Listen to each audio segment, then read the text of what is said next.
بھائی نے کوشچن کیا کہ حالت روزہ میں اگر وومیٹنگ ہو جاتی ہے تو کیا حکم شرع ہوگا؟ دیکھیں،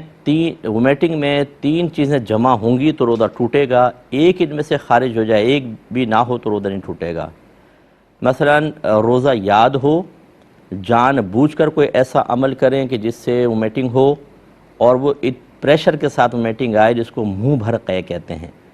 اس کا مطلب یہ ہوتا ہے جب وہ آئے تو اس کو آپ روک نہ سکیں، ایک دم اچانک آ جاتی ہے، اور یعنی پریشر کے ساتھ آتی ہے، اس کو کہتے ہیں منہ بھر قے۔ یہ تین شرطیں جمع ہوں گی تو روزہ ٹوٹے گا۔ اگر ان میں سے ایک بھی کم ہو تو روزہ نہیں جائے گا۔ مثال کے طور پر روزہ یاد نہیں تھا، جان بوجھ کر عمل کیا اور منہ بھر قے آئی تو پہلی شرط نہیں ہے، روزہ نہیں جائے گا۔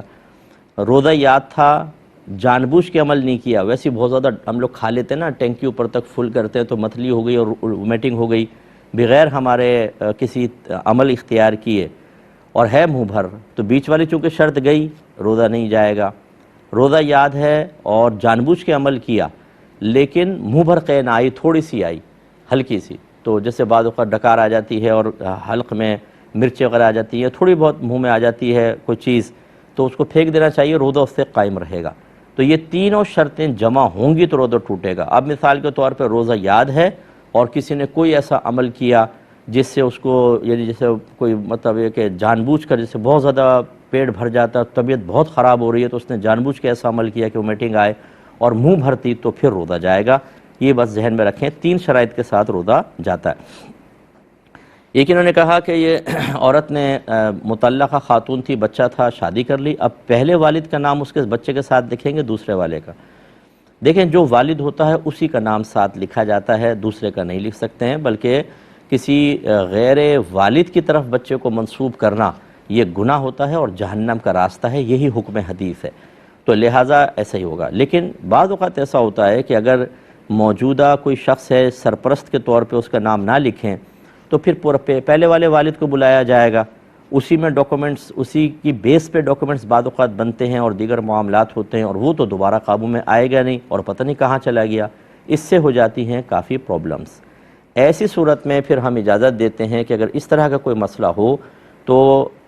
باپ کے خانے میں اس دوسرے والد صاحب کا نام لکھوا تو سکتے ہیں، لیکن دل میں یہی نیت کریں کہ یہ سرپرست کے طور پر ہیں، اور جب کوئی پوچھے کہ اس بچے کا والد کون ہے تو آپ اسی پہلے باپ کی طرف منسوب کریں گے،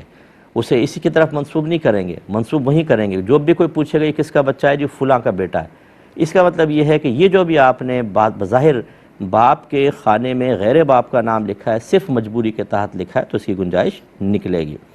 ایک بھائی کہتے ہیں کہ ہمارے ہاں جب ایصال ثواب کرنے لگتے ہیں تو جو حافظ صاحب ہوتے ہیں سب حاضرین کہتے ہیں کہ ہم نے اپنا ثواب آپ کی ملک کیا، آپ اس کو ایصال کر دیں، تو کیا یہ طریقہ صحیح ہے؟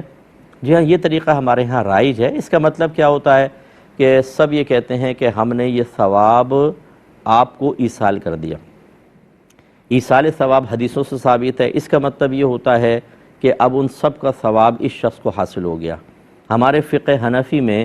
جب آپ ثواب کو ایصال کرتے ہیں، بھیجتے ہیں، تو جو دنیا سے گزر گئے انہیں بھی بھیج سکتے ہیں، جو موجود ہیں، جو قیامت تک آئیں گے،